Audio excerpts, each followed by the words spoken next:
Welcome, everyone. Get ready, get your brew, get your blankets, and get comfortable. Join us in the conversation of the metaphysical, ghosts, and haunted places as always experience the compound on one another in the search of educating ourselves of what we are in this thing that we call reality. Today, we're going to be tuning in from a haunted location, well known for its histories. It is acknowledged historic marker of a battlefield of epic proportions, to say the least. While many energies will be present with around this podcast today, we will be focusing in some of the important aspects of this psychic vintage point surrounded the company we keep, whether we know it or not. Today I have here Elsa, who is the creator of American Tarot Story, and we're going to be talking about many subjects tonight dealing with the metaphysical. One of the topics will be about psychic vampires, workings, physical manifestations, things how we perceive about polydivination while we're driving, the kind of like signs that we get, numbers, angel numbers while we're traveling, and things like that. And let's see, and how we perceive things while we're driving. That's one of the many topics that we have here tonight that we'll be talking about with me and Elsa. So let us talk about our first subject, psychic vampires. Do you know anything about psychic vampires, or do you have, or are you not that well, or have you experienced people like that? Psychic vampirism, touchy subject. It's something I've come very accustomed to lately, with a lot of the different behaviors that I'm seeing, not only at my job, but just for people that I've already kind of known for some time. And the idea of vampirism seems very interesting. There's like a song out by Olivia Rodrigo called Vampire or something, and she's talking about somebody bleeding her dry like a gosh darn vampire. And, noticing what that means for me, noticing what that means for observing the behaviors of other people has been eye opening. And I would say that I'm now quite acquainted with that terminology and what that means in my life. So, how about you? Do you feel like you've fallen victim to a bite of psychic vampirism?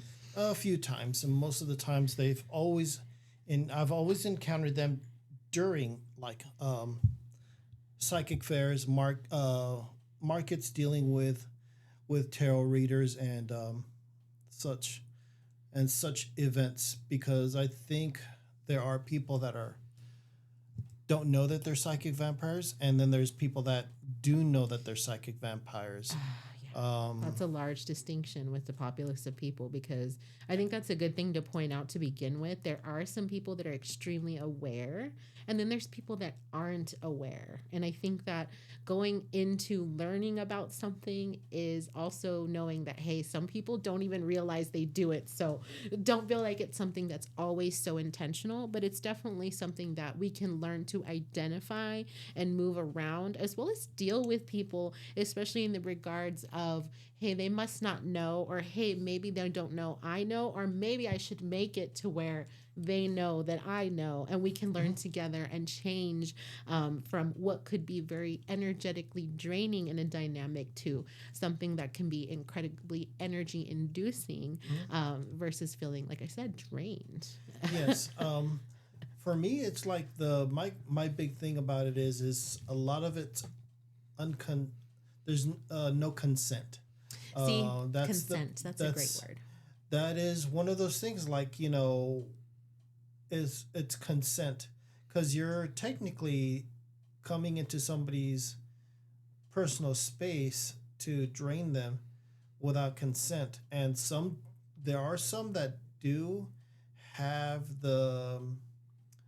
I've noticed that there are some that actually get um, some sort of rise out of it.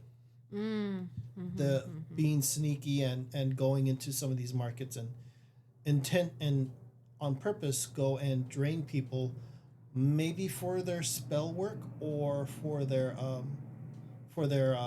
energy requirements for their being, because they may not have like some sort of emotional um, there might be a void of some sort of emotion, and they take from other people so they can feel something.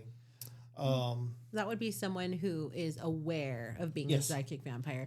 And you're saying you see those at the different metaphysical and psychic yes, fairs. That there's makes sense. They like go and they find prey, like a predator in that regard, yes, looking to feast off of energy. And yes. so, what would you say that you notice about people that don't necessarily know that they're doing it? And do you feel like maybe they show up at those same places, or do you feel like you see them at different places? Some people don't know, they're just attracted to it. Or they get like tingly feeling, is like they get like some people are very sensitive to the energies. um there are people that don't know that they're a psychic sometimes, and they like to be in the psychic energy of all the auras that are, and the other practitioners in the markets or psychic fairs that I've come across. There are people. There's that kind of people. Then there's people uh, that are drawn to it because of the, like I was talking about, some sort of, to gain some sort of emotional attachment to something psychically, um, because they're lacking of something.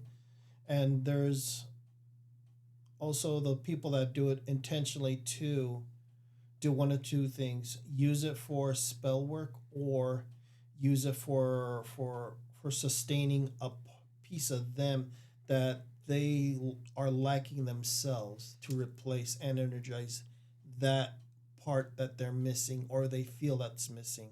Mm-hmm. There's more levels to that, but that's what I've experienced in some of these markets. That makes sense. I think for me, people who know they are doing it, I feel like at this point I can identify those people, and it's usually from watching them move. Observing certain people and how maybe how cunning they can be, but how they go to different places and have an interaction with someone. Mhm. And it's like they take away whether the person is receptive to them or not. And sometimes the over engagement of whether the person will accept their energy or not tells me like, okay, this person looks like they are staying in one spot for a long Mhm. time. Oh, that's interesting. So I feel like identifying those people very much so out and about. But I don't know, I don't frequent too many psychic fairs in which I see vampires that way. I actually see them more, I think, in day-to-day places of, I don't know, places that I go to in which people are used to maybe having their way, or maybe they're used to a certain dynamic in a place that they go to where they go and they expect a certain experience. And Mhm. then when that's different or awry, they get very like unsettled and they're like, well, I can't do what I came here to do. And it's like, oh my goodness, like I didn't know you came here to get a certain energy from this experience. What is so upsetting, actually? So I feel like I see people in all kinds of settings, from like the gas station, a Target, a Target store. Well, well, normally I'm the only time I'm like in a big group of people is at a psychic fair Yeah, or at markets. yeah. You've seen me. I sometimes go to some of the markets that are local, and yeah, I go there, but um, I go to see, to kind of like sightsee, Yeah, see what they have to offer. Because I mean, some shops, I hate to say it, are like are a carbon copy of another. They just have a different business name, and sometimes one place will have something different compared to what another place won't have. But I won't know unless I go. But right. but that's what gets me to go outside. It's a good, it's something, walking around, uh, good exercise, and always being outside is always a good thing. Mhm. Instead of being indoors all the time. But see, that's what I try to accomplish, to see what's different at these some of these markets, and sometimes some of these readers I do get attracted to, and energetically pulled towards. Not not to not sometimes, like, my guides just tell me, hey, you may want to talk to this person over here. They may have something that you may that that they may see what others do not. Right. And so an energetic pull towards someone Yeah. is following energy, but not necessarily with the intention to go drain that Hmm. energy or use it for your own intentions. Yeah. Um, uh, intentions are very important to anything that you Hmm. do within a practice or not, but especially as it pertains to feeling an energetic draw or magnetism towards someone. I kind of wanted to touch on the idea that there are people that don't know they do it. And I noticed Hmm. that more on Zoom or more through digital means Oh or yes, even through like absolutely. a managerial chain or something in regards of managing people. There's something of a connection that people tend to look for and get accustomed to as far as the energy and the rise that they're getting from being able to correspond and talk to people, Hmm. but are very abruptly, disturbed from that connection and are just like, oh, wow, well, I was really engaged in this conversation and I guess it has to end. And, oh, okay, well, you didn't tell me that was going to happen. To Hmm. me, I feel like those are calling signs of people who don't even know they're doing it, but they're doing it on a consistent basis Hmm. and they're doing it through digital means. It's a way of, establishing an energetic connection with someone, but Yes. more than just connecting with them for what they can offer. They're Yeah. relishing in Yes, the they are. energy that they're seeing in that connection. And it can be like intoxicating for them to where they'll constantly go back to that Hmm. person. It's one thing to have an energetic or magnetic draw towards someone, but it's another to like not overstay your welcome, but kind of just be there and then tell me more. And then, oh my Yes. gosh, I don't want this conversation to end. Yes. And so I feel like, wow, people don't always even have to be in your stratosphere or Yes. in different places to partake in what we are seeing as psychic vampirism. And yeah, there's people that, again, they know what they're doing and they'll do it for devious means. But then there's people that don't necessarily know, but that can visibly and even audibly be having gotten a fill Hmm. from the energy transaction that usually is present with the connection for They any don't. Well, reason. yeah. Sometimes they don't even know that Right. it's an energy, uh, siphoning of energy. Yeah.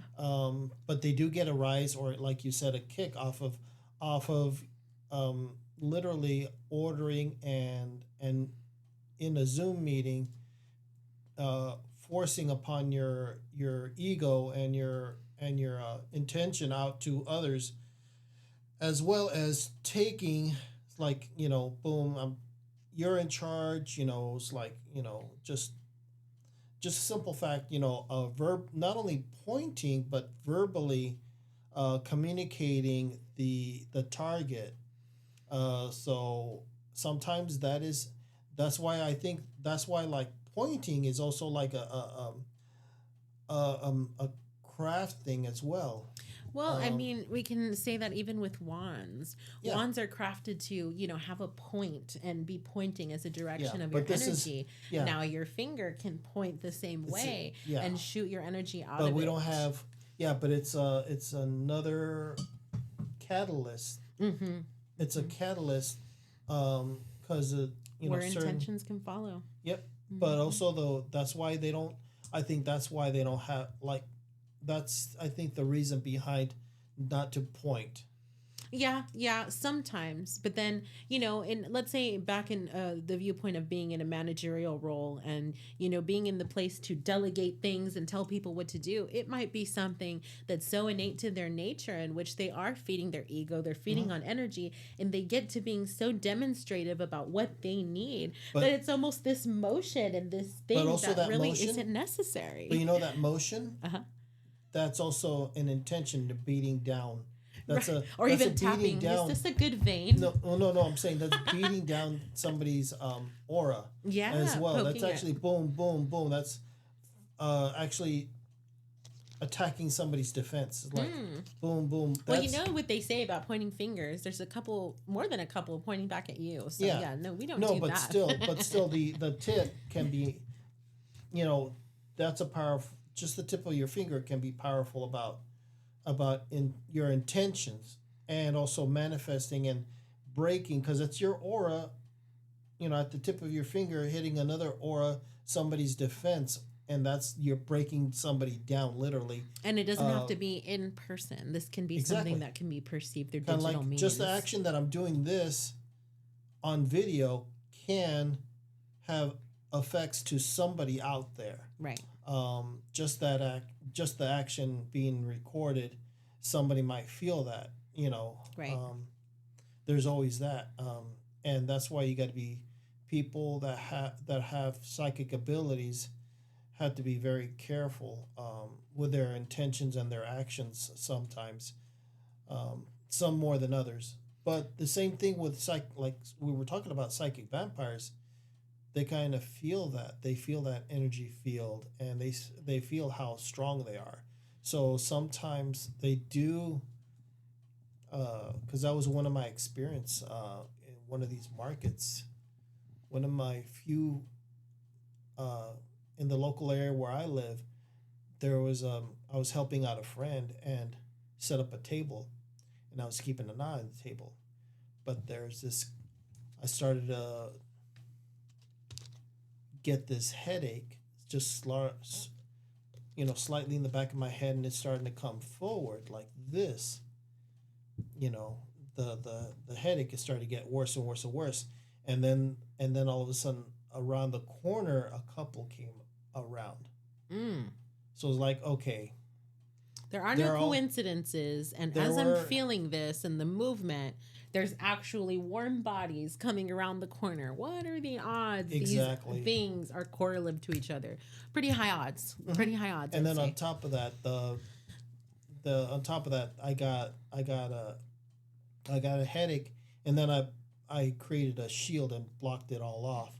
And they were like, oh, let's go over there. Once I immediately did that, they started coming into the area where I was. Like, oh, yeah, and they were all nicely dressed, of course, and didn't seem,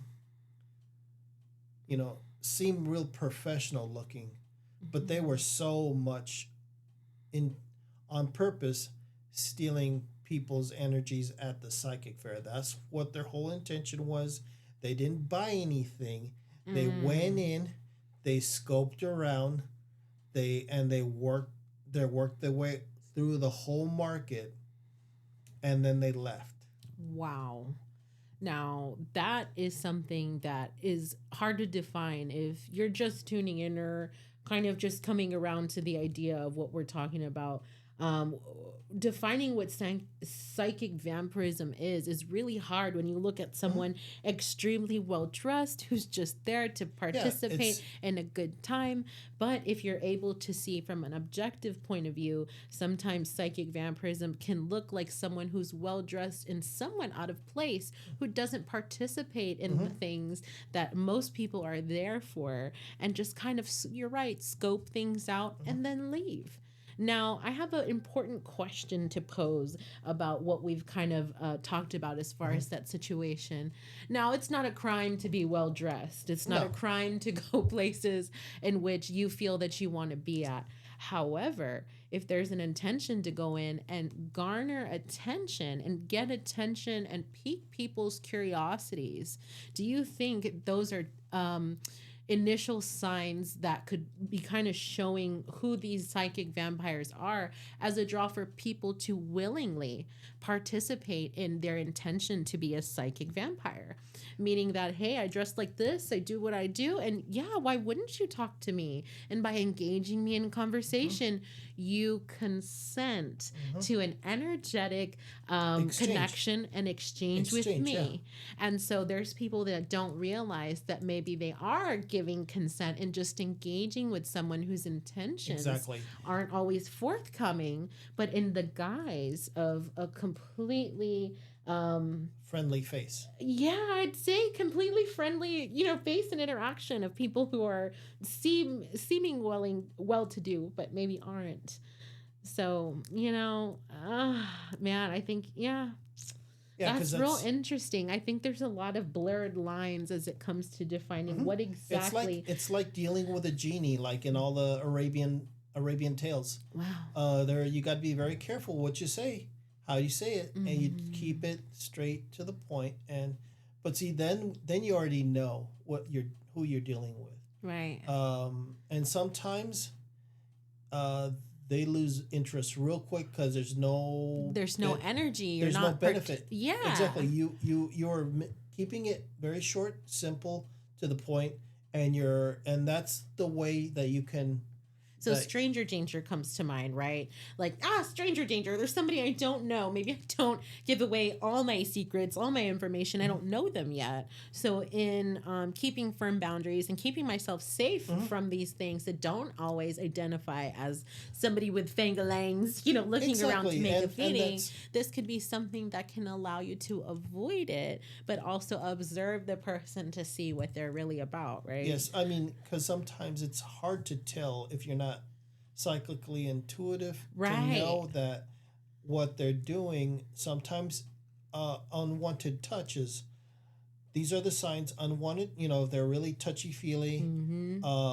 Yeah, that's also a way for them to get to you, as well as a big long verbal conversation. That's exactly what I was going to say. It really does look like and feel like someone's continuously pulling information, and tell me more. Exactly. And what about that? And you know what? And what about this? Because you're giving your energy, you're using your energy, just to explaining, but also you can also be, while you're see, that's why they come. Some of them come in pairs. While you're talking, the other one behind you or around you is trying to knock on your defenses. Wow, a tag team. That's another something to look out for, and what it could be. A pair of people who are kind of working your defenses and kind of making you feel sometimes at ease or at liberty to answer or give information that otherwise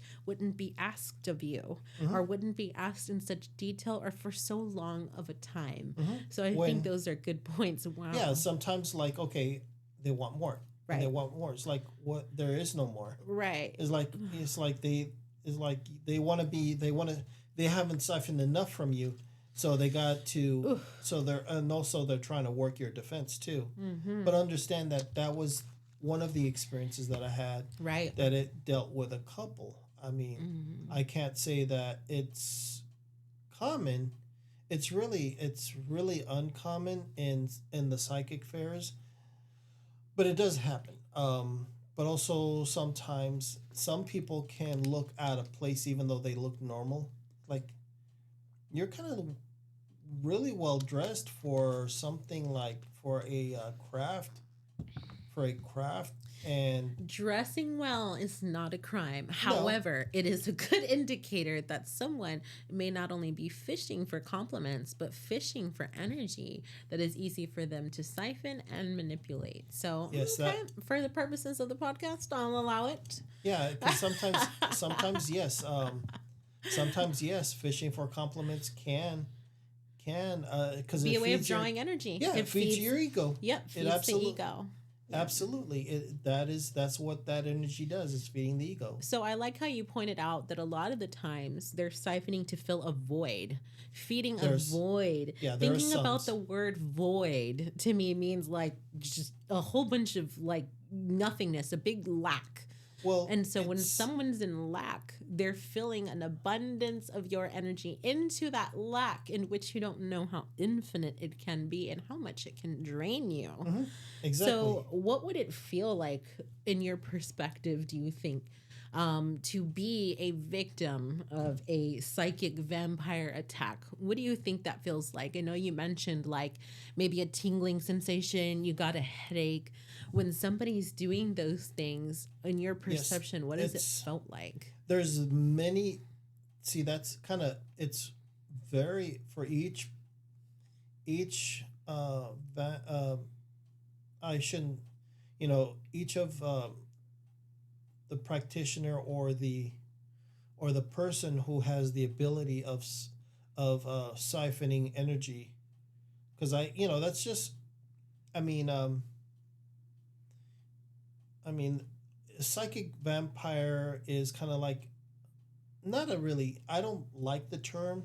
Yeah, it sounds very modern. Again, that Olivia Rodrigo song is just really neat. It really gives an idea of what it can feel like to be drained, even in a close interpersonal relationship or even in a romantic fashion. Mhm. And it seems like something so modern, but something that's been it's around for a it's long time. it's a dramatization of a working of an individual's ability. Right. I think that's a Um, great way to assess that. I mean, that's my perception of it. So I mean, psychic vampires were just romanticizing the energy draining And the abilities, idea that some and supernatural being needs something like blood to sustain themselves, in which well, the no, blood is the energy in this yeah, equation. there's also those too Right. that require that they gain their energy, energy energetically through blood. Um, Oh yeah, it gets but darker and deeper, doesn't it? Wow. yeah, But that would be vampirism as a that's whole other actually that's subject. yeah, that's vampirism, Okay. not psychic vampirism, Yeah, big difference, which but is you know. which is which is a lot like that's a whole different other subject, but um psychic vampirism, or people that are energy drainers or psychic energy drainers, because there I think there's a difference. I think there's a psychic and then there's energy, or both, depending on the individual's natural talent. Right. So that's a good line to draw on the sand there about psychics and what they need to draw energetically to perform their job, versus having natural talent to be able to tap behind the veil Mm-hmm. or tap into information without siphoning energy Mm-hmm. in any regard. So I think that's very notable to mention about the psychic, or someone having psychic ability. There's a difference in many different readers, different intuitives, different Mm-hmm. practitioners, Oh, in which absolutely. a lot of them function off of the energy that you can bring to their practice and participating in their offerings, of readings or healings or whatever it is. But then there are some people, you're right, that have natural talent to be a conduit for the divine, that Mm-hmm. tap in and really don't need your energy to do that, and can really boost your energy. And in Mm-hmm. my regard and in my opinion, I do believe going to a psychic or going to a healer or a practitioner and intuitive should be energy boosting rather than energy draining. Mm-hmm. And so for me, I can tell the difference in what it feels like, with someone who drains and someone who uplifts, with how I feel afterward. Mm-hmm. Now, being a practitioner, a business owner, a healer, all the things that come with the talents that I've been so gratefully bestowed, is, I can I can kind of feel a sense of feeling extra tired if I'm sitting with another practitioner too long and they've just been going on and on and on about something, and it's like, why am I feeling so tired? I'm so engaged in the Mm-hmm. conversation, but I really feel fatigue. And so it's interesting because, again, being highly interested and captivated by even a service that the person is providing, if it for any reason makes me feel extremely fatigued, it's something that I'm like, okay, maybe something is siphoning my energy, or is it them? But then there's been other places and people that I've been around where it's like, oh wow, I feel so energetically hyped up right now. Yes, there's, These but people that's really make me feel like our energy is on a level that is equal, and that we can both amount energy together in which neither of us are taking from one another. And I mhm. almost feel that I feel better than when I went into that connection or that session or whatever it is. So for me, to feel psychic vampirism is something that kind of creeps up on you, Mhm. and something that can present itself physically and how fatigued I am, but also in the spiritual sense of, wow, I don't feel like I can know the answer to something I should know Yeah, the sometimes. answer about. Yeah, sometimes we get so drained because I think we're also tapping into a piece of us that we have to channel through, into manifesting into reality. Yeah. And kind of like we're we are drawing from not our knowledge, but from ourselves and our guides. Yeah, or even tapping into source and sharing Exactly. that as, again, like, okay, this is what I'm bringing to the conversation, and then you bring something just as, just as full and just as centered to the conversation. And it's Uh, like, okay, great, that's neat, that's awesome, and we relish in that energy, and then we both take equally from what is there, and we go on our way. To me, it's something that presents itself and feels that way for me. If I were to try to make words or something tangible out of the interaction, I feel like it feels like that as well. Um, as far as somebody trying to take my energy without my knowledge, I would agree with you. There's like a feeling overhead, a feeling that's well, kind of near the crown chakra. understand, this is the person leading the conversation. Mm-hmm. I'm the person receiving the conversation.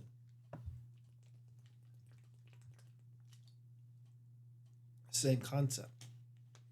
Because you're using your energy to manifest your knowledge, but also in the same token, sometimes we don't shield ourselves, or some of our we are using our personal knowledge instead of from the source, Mm. and that's why we slowly we get ourselves drained, Mm-hmm. because we're using ourselves instead of our source. Right. Oh, that's a great distinction. Okay, that's a And way. this is the same thing. We only have so much energy, okay? Right. And this is our conversation.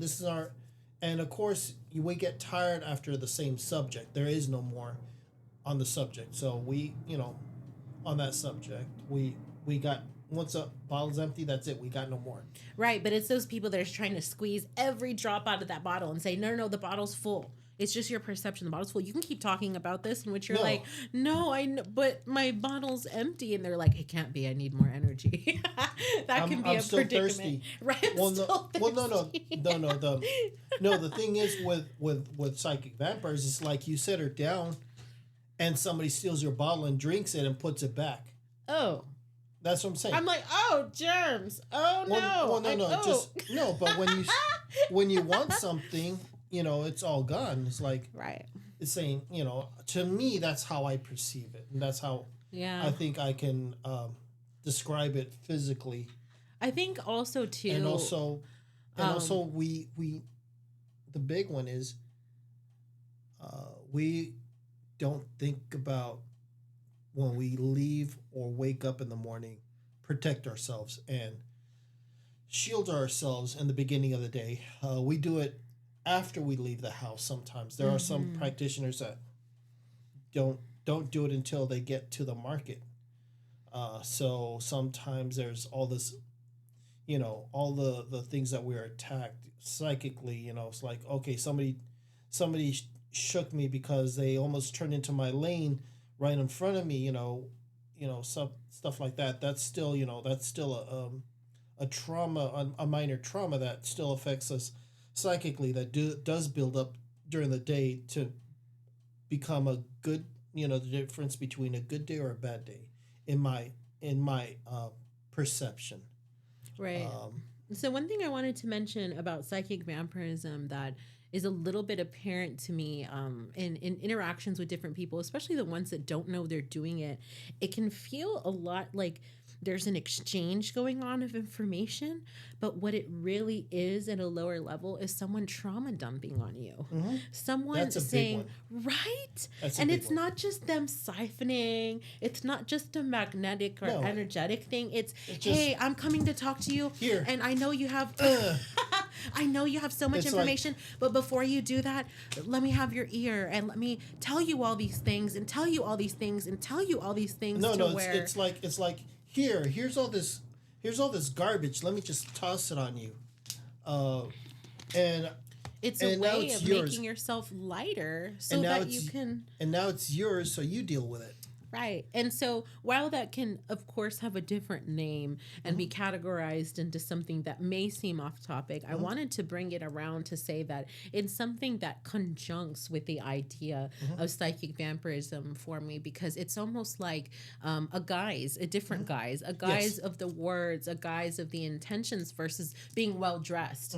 This is someone who may not know that they're doing it. They're coming up and they're like, oh, I see that you have such great energy and I just wanted to come tell you, and I need you to know, and I need you to know, and I need you to hold on to these things to where it's like filling your arms, filling your arms, filling your arms.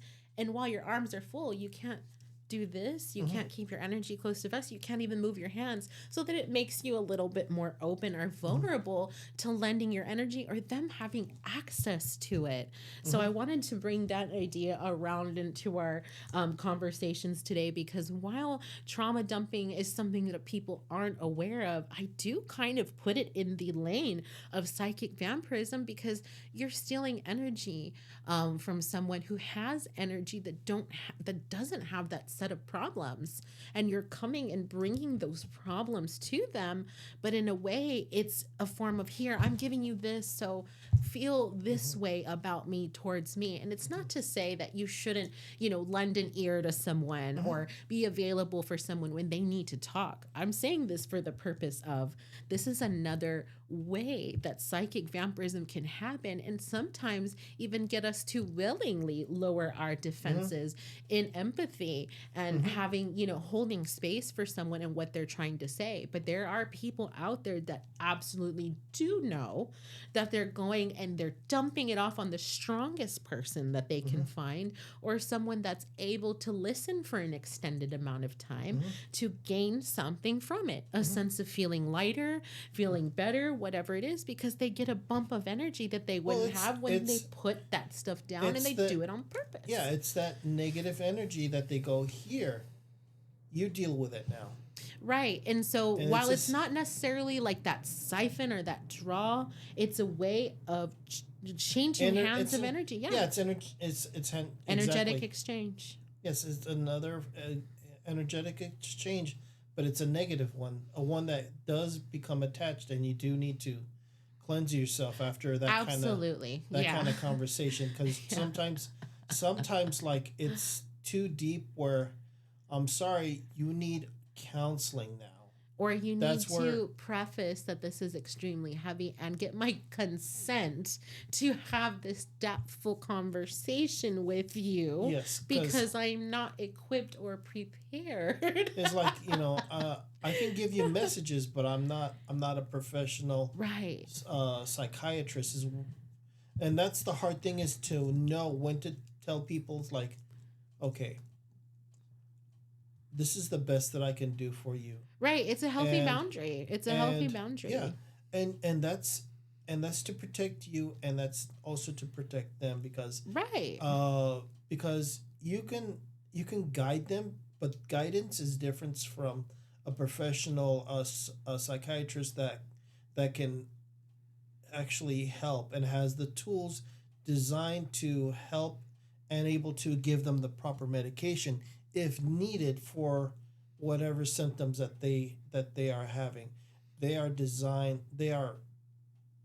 professionals, and they know how to pinpoint what's the real problem. Right. And this is from a practitioner's standpoint. And I fully agree, again, with all the things that I get myself into and all the things that I do. I do believe there is a sense of a healthy boundary that a psychic may impose on their client, or a psychic may request from their client. And for anybody that's listening or tuning in and feeling like, oh my God, I didn't realize, well, it's all about perspective. And it's great that we're listening and trying to know better and do better. But from our standpoint, I do believe that's something that's quite right. And being someone who is coming to realize through listening to this podcast, or even through research, that they may be a psychic vampire, or that they may need to look for other outlets to exchange their energy with, it's all right. It's okay to sit with the human condition, sit with the ideas that things can be all kinds of emotionally inducing, as far as feeling uncomfortable or feeling like you need to share stuff. That's completely all right. That's what conversations are about, and that's a lot of the reason why we decided to do a podcast, to address these things so they can be brought to the light. Yeah, and sometimes some psychic vampires do not have people around that understand them, because they're all the one and the same. They come from a family of them, and it's a cycle that nobody is going to be able to break if nobody can identify these things, break themselves out of it, and be like, oh wow, that's such an energetic difference, and I didn't realize my closest family, we all feed off of each other's energy. And feeding off of energy is something not always put into the psychic vampirism realm. It's one of those things that overlaps with it. Energy exchange is one thing, but something in which you're sustaining the people around you by your interactions, hey, that's a form of psychic vampirism, and it can be quite tiring. It can be very exhausting. And that's why some of these, I think, do it with their families, because they got nobody else to have that can give them the consent to fill that void, or get that sort of energy that they need for themselves to be functional. Absolutely. I mean, sometimes that's where they get it from. Sometimes is from the people that are closest to them, because they're not gonna turn them away. Right. It's trauma bonding. A lot of psychic vampirism, I think, has a backbone and a concentration of some sort of trauma conversation in which this draw of energy is so necessary for sustaining lifeblood, or sustaining something. Sustaining something, because each one is unique, exactly as the siphoning. It's unique. Each individual that has this ability to siphon, have different signatures, and fills a different need that they require. And I say that because you made a good point about channeling your information from source. Okay, source is unlimited. Exactly. And so when you're getting energy directly from source, you can be a psychic vampire to your source all day. That's what that's supposed to be like, right, in theory. But now when you're going to other people and having them be a conduit for source energy, that's fine too. We look for psychics to be able to tap into things, and people who can do things other people can't. But the idea here is that we can all tap into source and find a way to, whether it's trauma or whatever it is, find that energy elsewhere and not seek outside of self. And I think that's something that this topic is really going to open up a lot for people, and realize that, hey, you don't have to be a psychic to connect to source, and everybody connects to source differently. Well, sometimes, like psychic vampire siphoning, it may have to be from a biological individual. So that's maybe that's maybe the not the reason, but maybe that's a part of what they have to get something from a living being instead of source, because well, it's acknowledgement. It's acknowledgement in real time versus kind of waiting to feel something, as far as not being acknowledged. Yeah, there's that aspect. There is that aspect. Right. But see that it's very broad, because in just the way I feel. Okay, Mm-hmm. the way I feel and how I perceive it. Is it correct? Don't know. But that's the problem, is that every individual is unique. Some traits are very similar or the same, um, um, or they're just unique as the individual themselves. Right, which But can draw from you to a person over and over again because of the way that they connect to source, which yeah, that makes sense as well. You know, I can yeah, tap into source energy, but this person, every time I go to them, they illuminate something hmm differently, or the way that they tap in, it offers me hmm something. And yes, being addicted to, and I say addicted because when you're going back over and over, it could appear as psychic vampirism, hmm that you're going and getting this psychic information in a tap of energy. When yeah, this is happening, it's not necessarily a bad thing when hmm you're acknowledging what is happening in the energetic exchange, but not intentionally going hmm to siphon that and have that for yourself to do with it what you hmm will in regards that are different than what you intended to do. And if that's just, you know, having a great conversation hmm with someone who lends you perspective or a higher perspective in gaining a practitioner, then that can be what that is. And hmm that's completely different than anything that we've discussed so far. So I'm hmm kind of like, oh, no, totally. Because there's people that I'm like, hey, I love the way that they tap into source, and I always seek them out yes, anytime that I need them. And yes, maybe I'm their, you know, psychic vampire that they can see. well, But, you know, at least my intentions are I'm going but because this it's done. person can lend me something that I can't necessarily tap into myself. And I hmm have appreciation for that. hmm And my intention is to be better and serve my higher good hmm and thus other people's higher good by but sharing that's that so but knowledge. that's also consent too. So Yeah. that's a big one Okay. right there. Yeah. That's because when you're going to interacting with a psychic and having a service being provided, that is already consent Right. between two people sharing energies. The sometimes the psychic needs a little bit to go off of, so to do a reading or whatever they're being required, so they know the person energetically, who they are, and do whatever working that they need. Yeah, so that's why I was like, yeah, there's a big difference. Like I can go to hmm different psychics and feel energetically clarified or or feel charged. energy charged or just really feel exhausted. And those things can really, you know, regardless of what my intention was going in, can give me a perspective of what really happened there as hmm far as the energy that person needed to perform the service or what they might have taken, whether they know it or hmm not.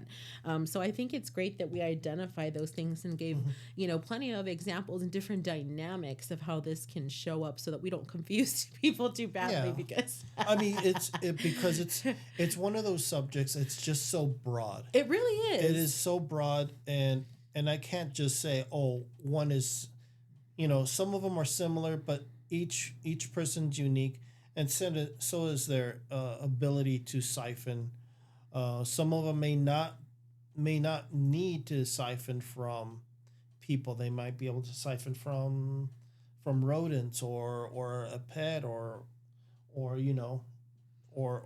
other sources, plants. Um, Or maybe while they're driving. Let's talk about driving. yeah, let's. Your show is called the Roaming Shaman. Do you do a lot of driving yourself? Do you feel like you do a moderate amount of driving or I do a traveling? ridiculous amount of driving, and not moderate.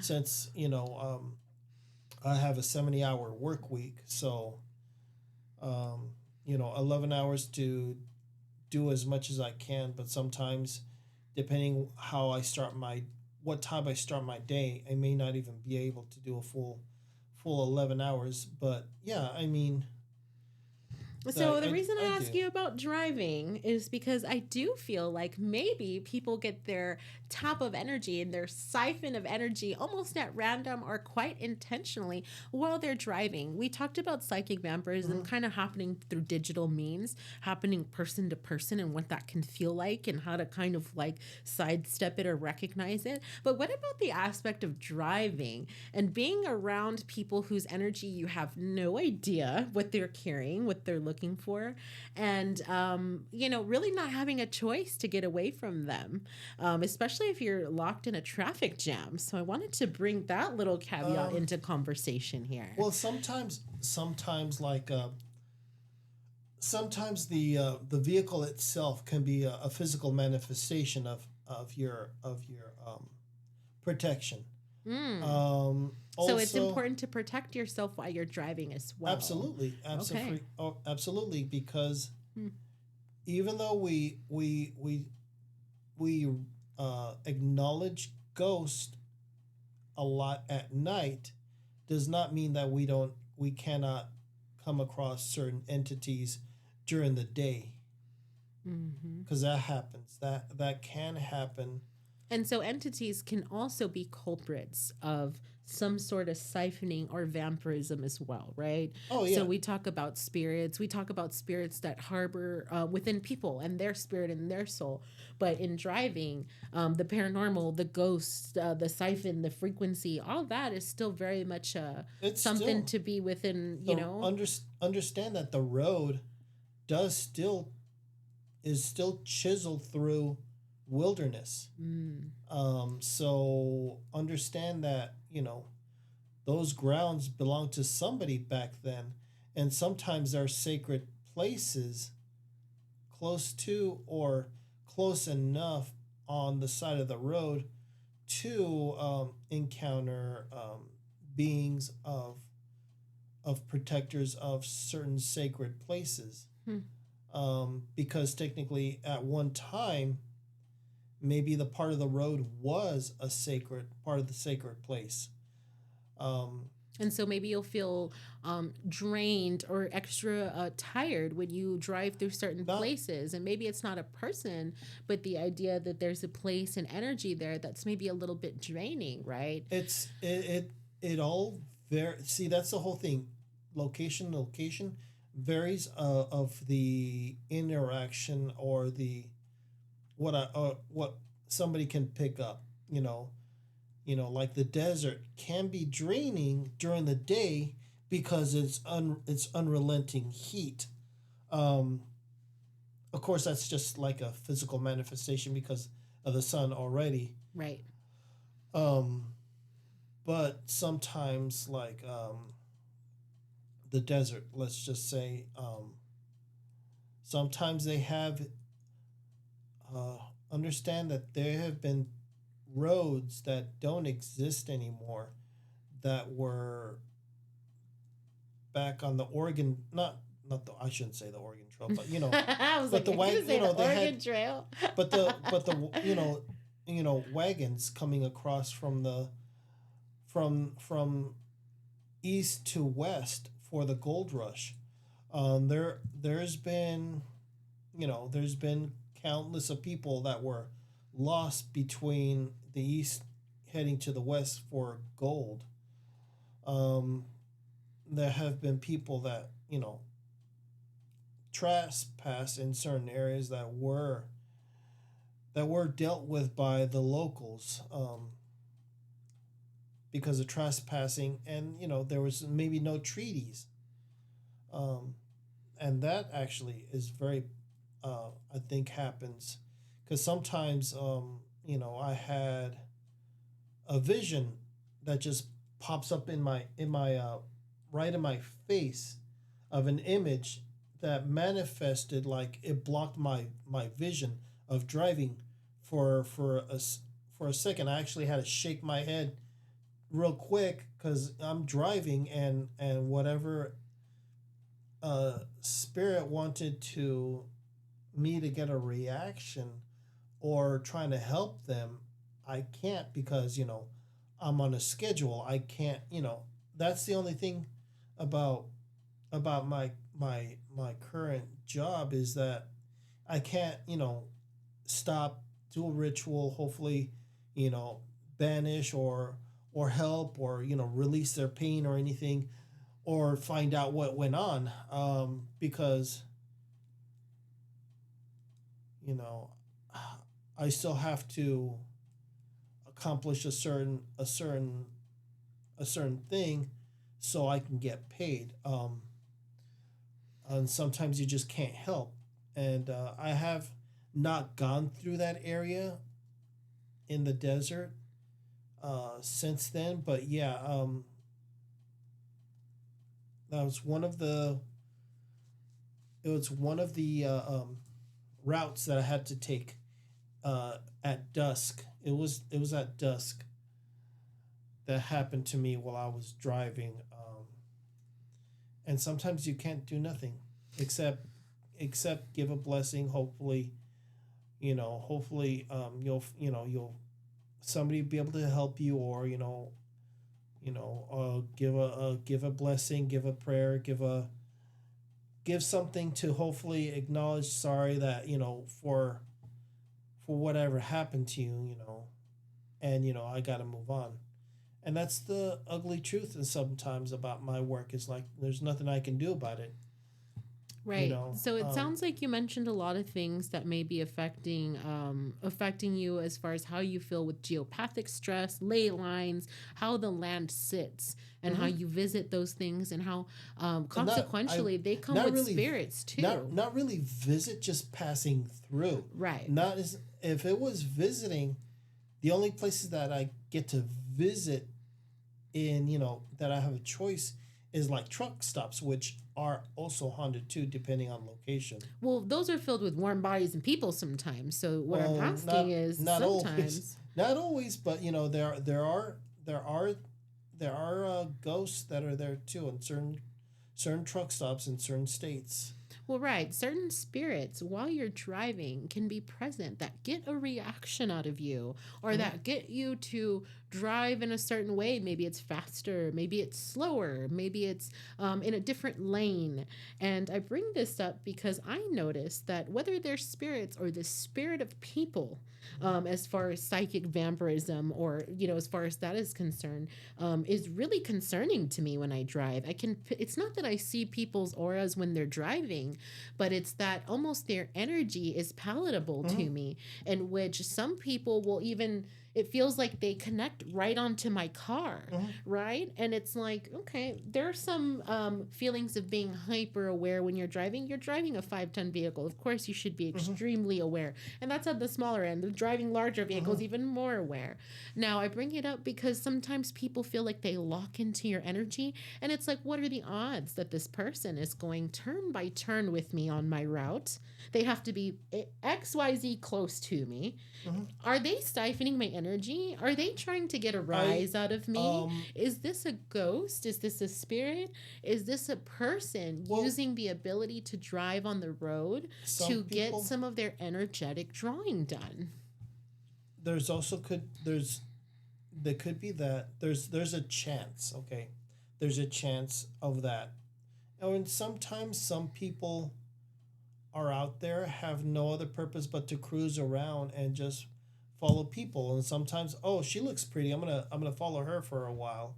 Yeah, that can be quite That dangerous is, as well. Stranger danger, oh my yeah. gosh, who's been following me? But I'm speaking more to the energetic but value of but still, catching that eye contact with someone, and not really having an energetic exchange, but having that person almost mirror the way you're driving. And again, you're on a freeway. This well, is something that may seem psychological, that may seem different for each person as they perceive just driving on the road. you could But also be on the same right. So I'm energy getting at that length. maybe like You there's know, some sort of energetic something going on in which yeah, same. people are having their way, feeding their ego, and using their car and their privilege to drive as a means to be a psychic vampire. Um, I think also, I think there's with driving, it's one of those things that I think once you become like in a certain trance, a certain frequency, and I think it's a lower frequency because then it's like you only think about you need to drive home, you're on autopilot. Hmm. You're like a lower vibration and you're just on autopilot and you just do whatever. It's like go here, go there. Oh shoot, I was following this person because I was not paying attention, and I'm just following this car, and I lose track of where I'm at, and oh, I missed my turn. So somebody that cuts like 2 lanes over just to get on the exit. It's like, Right. oh, almost causes an accident but disrupts everybody.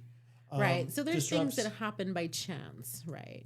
But Yeah, but that also disrupts your energy too. it can, especially if you can come out of autopilot and wake yourself up and be like, Mhm. okay, that was close. So, well, luckily they were paying attention and were able to do that successfully.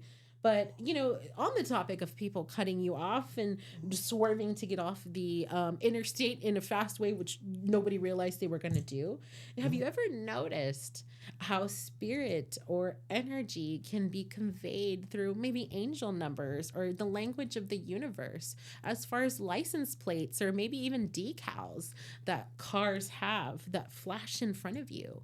And especially with as much driving as you do, I wonder if you notice any of these things. I know you're more driving in the rural sense, maybe not so much in the city sense, maybe just passing through there. For me, it's not about angel numbers as it is just like the clouds, the mountains, the terrain, the wind. Sometimes there's voices in the wind. For me, it's more not a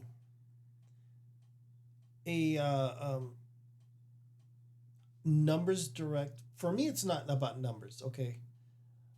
For you, I know you're able to use angel numbers. For you, it's Sometimes. well, no, I'm saying for you, you get more of those kind of intuitional hits with numbers. Yeah, sometimes.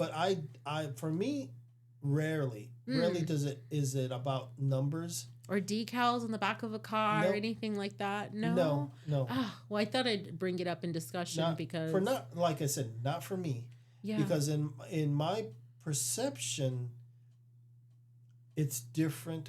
Because sometimes like it could be like branches, the wind, or the combination of others. Sometimes intuition pops in and just pay attention to this, pay attention to that. Or sometimes I'm forced to look at a certain place, or attracted to mostly sometimes it's attracted to something over the hill or up in the sky or something, or look to my left or look to my right. um but for me, it's not about numbers because I don't utilize numbers in my in any of my works, like you do with angel numbers. Well, so there's an interesting set of information that I'd like to present in this podcast as far as angel numbers and what they could be as far as driving and what I've noticed over time. I feel like I do a decent amount of driving, but more in the city setting. And like I mentioned, sometimes there are people that will jump out in front of you, or there's people that will feel like they connect right onto your car as if they're like is part of your tow hitch or something, or really exercise feeding their ego by getting a rise out of you or an emotional reaction while you're driving. Especially the stickers or the extra attachments to the ball hitch. Things You know, like that.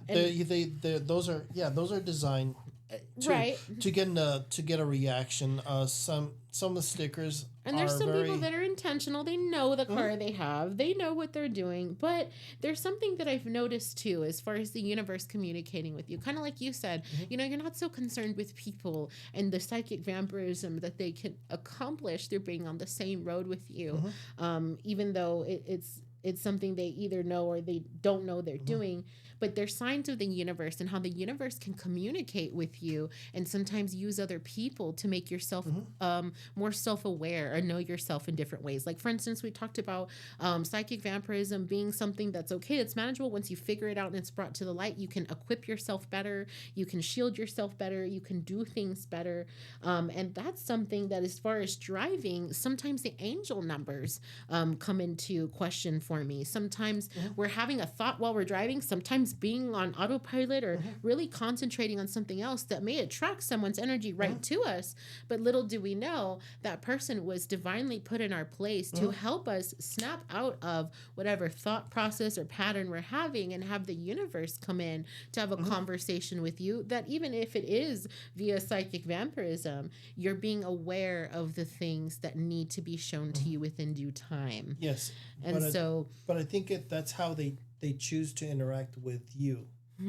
It's or that's the easiest way for them to communicate with you, because like I was saying before, the difference between communications between you and me are different in that aspect. I mean, they are valid.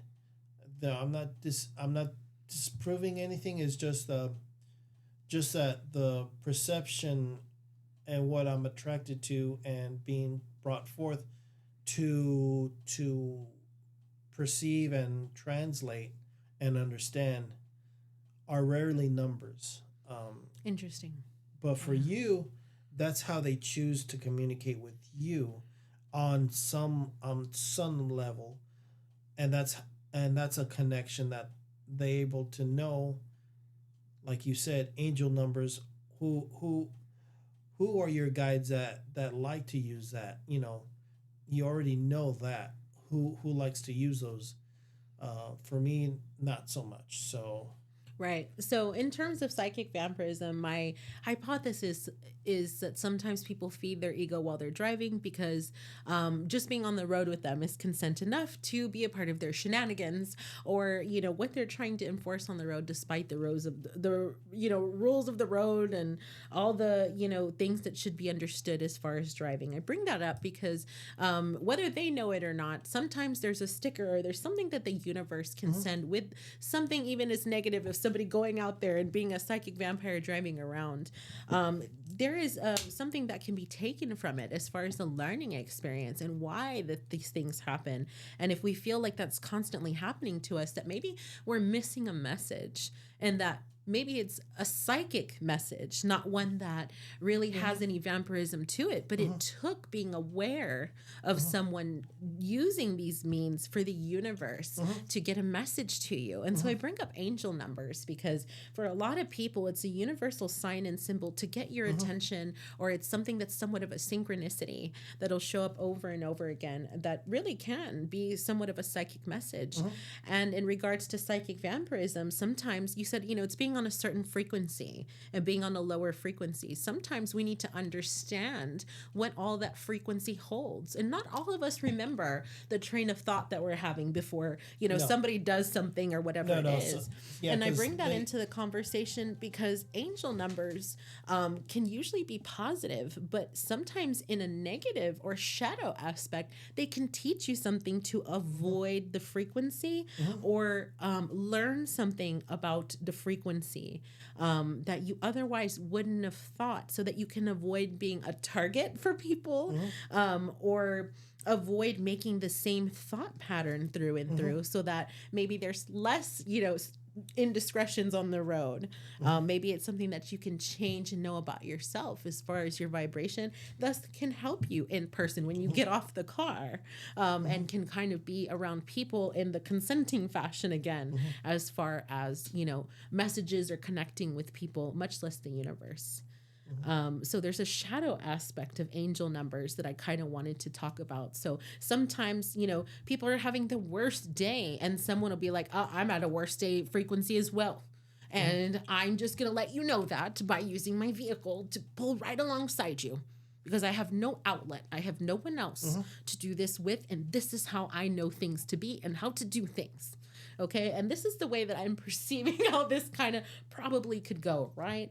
And so, 111, 222, 333, all those things tend to be very positive. In a shadow aspect, sometimes if we can catch the thought process of where we're at in our minds when this happens, we will see that sometimes the license plate of that very person that cut in front of you is giving you a psychic message.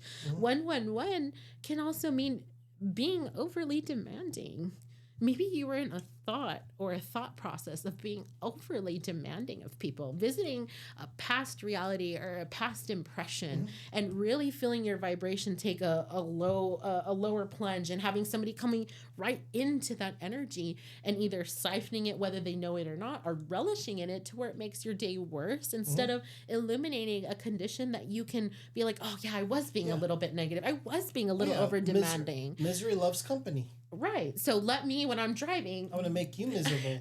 right, be like confident in driving, and let me be a little in a better mood. Let me put on my favorite music or whatever it is. And so when people are cutting you off, or people have bumper stickers that say this, that, or the other, just know that even a 222 can mean a lack of self-care. So try to think about the signs of the universe as a way of psychic messages that sometimes can miss us when we confuse people's indiscretions with a bigger picture of what the universe can provide to each of us psychically. And it's not always a sense of vampirism that's happening, but sometimes as a sense of being aware of vampirism that allows that illumination for us, and for us to be able to participate in something bigger than ourselves. And I think that is just something I wanted to, bring to the conversation, because psychic vampirism, like you said, has many forms, has many different feels, and many different ways of happening. And I do feel like a lot on the road, sometimes we're more fatigued going 20 minutes down the road than we do taking a 2-hour road trip somewhere. And it's not just on the disposition that we take the trip, but it's the people we encounter on the way. And there are people that, really are out there to get a rise out of someone, whether they're sitting in an office because it feeds the ego, or whether they're sitting in a vehicle because it feeds their ego that way too. And people can't necessarily retaliate as easy or put up their defenses as easily unless you're aware that the universe is trying to send you a psychic message in which you have a choice to participate or to rise above. So I just want to go through the last couple shadow aspects of each angel number for my people tuning in, all about the angel numbers and all about the positivity that they bring. But in regards to psychic vampirism or somebody messing with you, check the license plates, not just record them and do all those things. No, focus on driving, but know that the universe communicates. Make a mental note so that the you can look universe at communicates with you in a bright light aspect, but also in a shadow aspect. And in that shadow aspect, we'll continue on with 333, or repeating 3, or maybe 2 3s in that license plate, being too critical, and your fears around stability. Maybe we need to look at being a little bit more stable, and looking at our fears as something way less than us, because we're much more than our fears. And that's something, again, that can speak to vibration that make people think that you have energy to draw from, whether it's on the lower spectrum or the higher spectrum. I have a couple more here with 444, pushing yourself too hard as well as others, and your desire for acknowledgement. So 4 is a big one. Even yourself, if all you're thinking about is 4, and then 4 different times somebody cuts you off, hey, maybe you need to be looking at where you can receive, where you can be abundant in acknowledgement. That way, those types of messages don't come forth, and you don't feel so drained each time that you operate a vehicle or you're around someone, because those things can really affect other people and essentially affect you as well. And you have a way to participate or rise above. 555, creating drama when there is lack in your need for company. 666, a very devious number to talk about. I took a temperature read in here the other day, and it said 66.6. I was a little creeped out. If I see a license plate that says 666 due to all the different movies and theory mongering of that number, I'm thinking, oh my gosh, it's an omen. And it very well might be, but this could mean that you have a need to be seen at any cost. Okay, 777, your need for money and feeling alone. 888, being materialistic and putting others down. And 999, clinging too tightly to the past. 999 is a number that's one of new beginnings, that's so positive, and it does have somewhat of an opposite feel to it when we talk about it in the regards that I've kind of posed the question today. Mm-hmm. So I thought that was a little important to bring to the conversation because I do feel very energized on some days that I do my Mm-hmm. guards and my boundaries and my protections before I leave the house. But there's Mm-hmm. almost a sense of needing to do that while you're on the road as well, so that you're not so susceptible to people trying to be near you, even in a vehicle, to siphon your energy or be within your energetic bubble. So I think that's a great mental note to take on here, as far as putting your protections, your boundaries, your shields in place, especially before you drive or leave your home. That is huge as far as psychic vampirism in person, in a digital means, and leaving your home from not being connected onto the Zoom, Mm-hmm. and then leaving your home in the regards of, hey, I'm just going to the store, or Mm-hmm. hey, I'm just driving here or there. Just because you aren't in a digital connection or an intentional connection, I do feel like people in cars really are a concentration of energy that we don't always choose, Mm-hmm. and that we can really be a little more psychically aware of. Yeah, I mean, for me, um, normally, like I said, when I'm driving, the it's like it's just a disruption of energy Yeah. when you're being cut off and it throws you off. It's like all these collection of things and some and lucky for me, it's at my own pace on driving. I try to do as much as I can. That's the focus, is driving. The more you get paid per mile. So, of course, you're gonna try to drive as far as you can within a certain time frame, because if you go past a certain time in a certain location, you're gonna put yourself in a bad situation where you're not gonna find parking for the night, or you're gonna have to park in the side of the road. And I don't want to risk getting a ticket from the highway patrol. So um, so yeah, it's just there's a lot of that, and sometimes it throws your rhythm off. Um, but for me, that's And maybe it leaves an that's open where hole in your energy yeah, to but where you get that's off at that truck stop and then you're like, oh man, this but person's yeah, but taking like my energy. yes, but that's where, like, going to a rest stop. I like to go to a rest stop because there's a lot more green. There's trees in there. I can walk on the grass and ground myself while heading to the bathroom, and trying to get rid of a lot of the bad energy that I've accumulated during the drive. And any things that and all the things that have disrupted my day. Try to ground myself and trying to clean myself off, and so I can continue with my day. Right. Um, Yeah. and, Cleansing your energy, spiritual hygiene yep. is so important. And that's yeah, and my best places that I like to do that is at rest stops, not truck stops, because it's all asphalt. Rest stops, you'll at least have grass, trees, and some vegetation, flowers, trees, something to look at and something to commune with sometimes, because sometimes of course you want to enjoy the sights of whatever, however they decorate the rest stops, Yeah. and that disrupts the a lot of the negative energy, and puts you in a better mood and a better frequency. Yeah. That makes some So sense. Yeah. so that's why I like to stop at a one of those every rest at a rest stop if I had a bad day.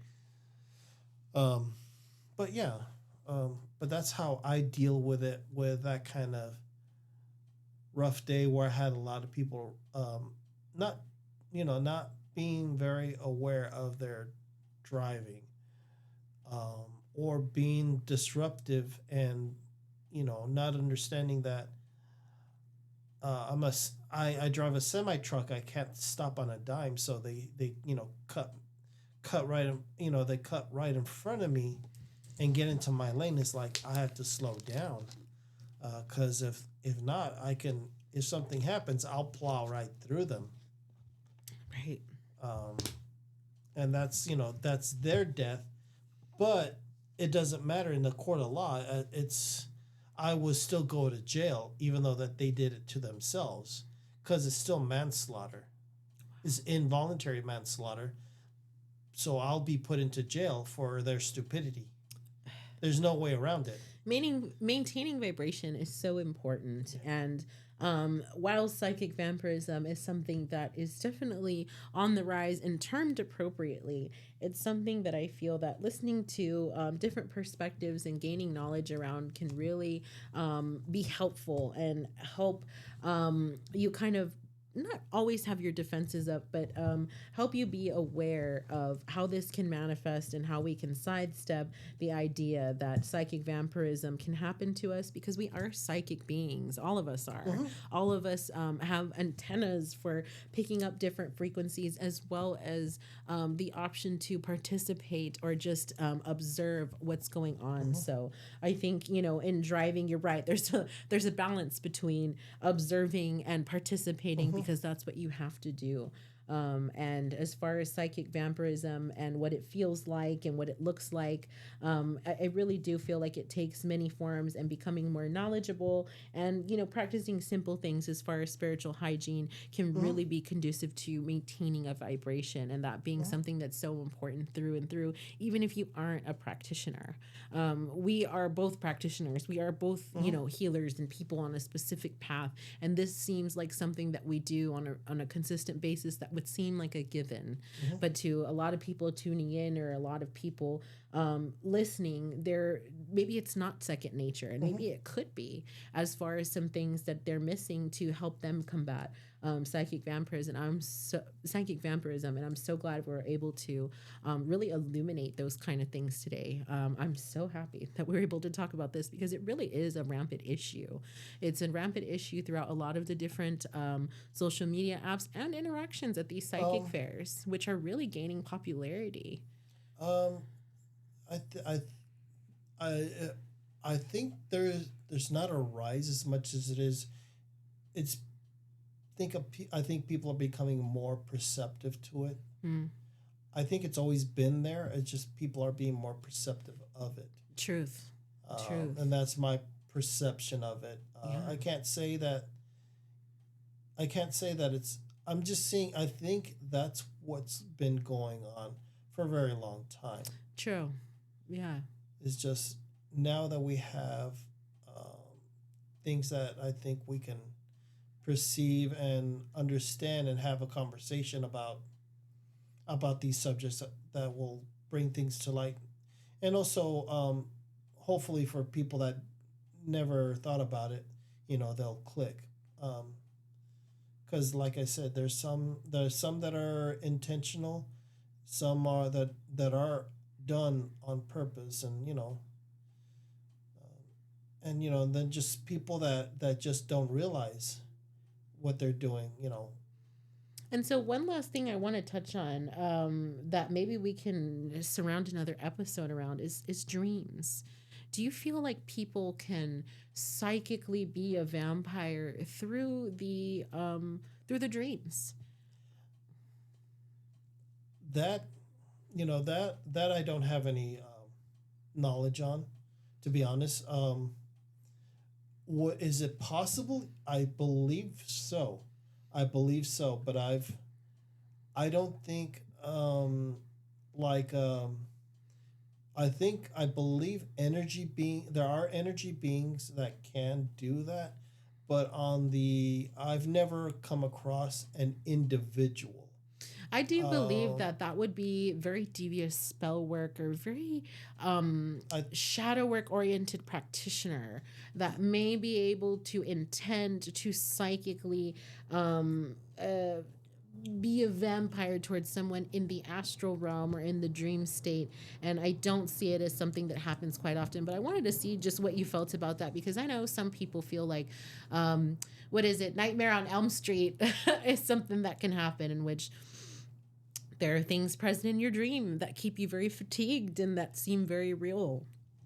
And so I just kind of wanted to bring that to the table and see how you felt about it. Yeah, it's definitely, just talking about dreams would be an interesting subject, but I think so too. But I think so too. But vampirism in psychic dreams, like I said, there are energy beings that can do that, but I don't. Like I said, from my experience, I have not encountered an individual. Yeah, and a practitioner is not the same as the guy from Nightmare on Elm Street. However, the concept is the same, that things in the dreams are happening that fatigue us on a different plane. Yeah, but I like Freddy Krueger. Is that the guy? Is that the guy in that one? I should know that. Yeah, okay. Yeah, Freddy Krueger. I haven't thought about that. I believe he... that's an energy. Well, it's an energy. I think he was human at one time. Was he not? But he became because of all the psychic damage that he's done in his life. He became an astral being, because of all the psychic and things that he's done in his life carried over and made him into something else eternal on the other side, because of all the energies that he manifested and made him into something when he passed over. Wow.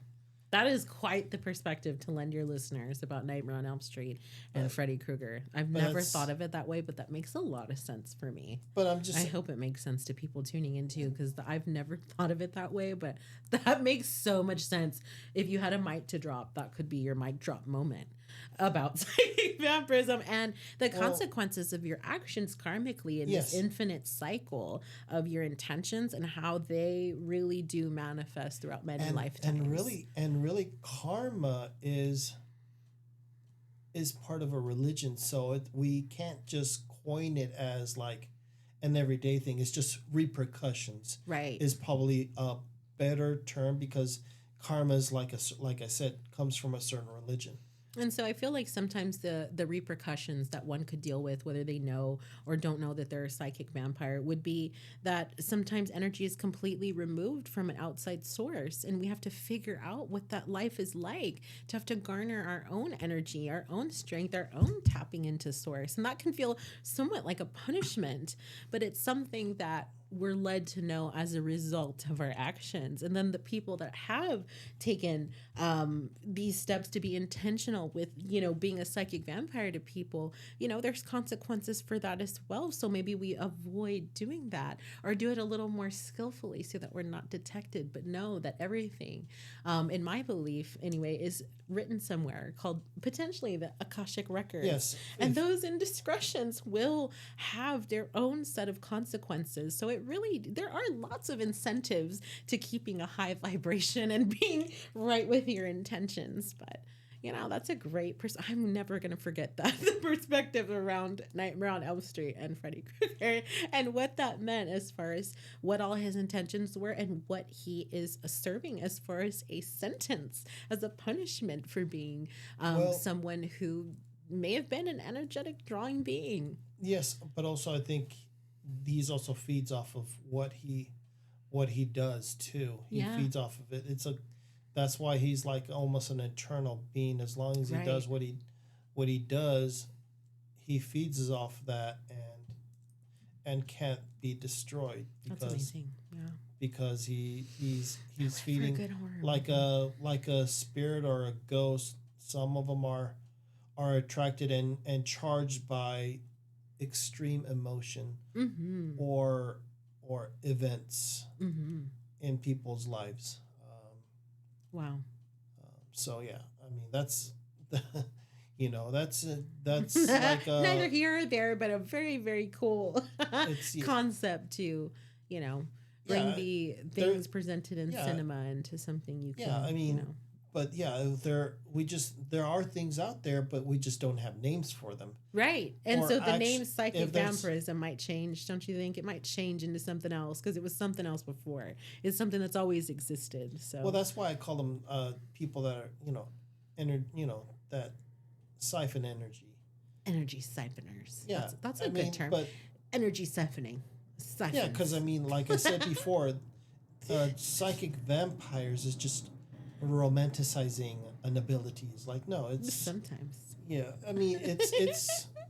But we like to dramatize things. We make Yeah. some people like to do that, but but they're just energy siphoners, just a specific type. Mm-hmm. Some people can do work, energy siphon spells, elements, all, but some people do it because they need to replenish what they don't have in them Yeah. and they can't provide for themselves. Right. So let us end it at this note. It's been great talking to you for this an hour and a half. Oh, wow. Yes. So- Well, I'm so happy I had room to talk about these things and really bouncing it off someone who understands not only the vantage point of a practitioner, but someone who receives holistic services and looks at holistic healing and all what the metaphysical can lend us and even the paranormal. This has been so wonderful. I can't wait for the next episode or to be invited back to your podcast so that we can talk some more, even if it is about dreams or spirit animals or anything else within our practitioner realm here. Thanks so much. Well, Elsa, how if people were interested in your services, where can they contact you from? Okay, so I am available at AmericanTarotStory.com. You can see a list of my full services and current menu there. I'm also located at the place that we are recording from right now. As far as a store, a shop, I am someone that you can see in person on a regular basis right now, every other weekend. I am located at 1006 Holbrook in San Antonio, Texas. And should you need anything in those regards, you can text me. That information is available on my website as well as through different postings for Victoria's Black Swan Inn on Facebook and Instagram. So I'm at American Tarot Story on Facebook, Instagram, TikTok, and soon to be lots of videos on YouTube. Nice. Thank you very much for your time and Yeah. and all that are out there, blessings to all of you, and for all of you, whoever is looking over you, have them keep an eye on you and keep you safe. Okay, May you have the safest travels. and have a good night, everyone, and enjoy. Thank you for joining us, and have a good night, everyone.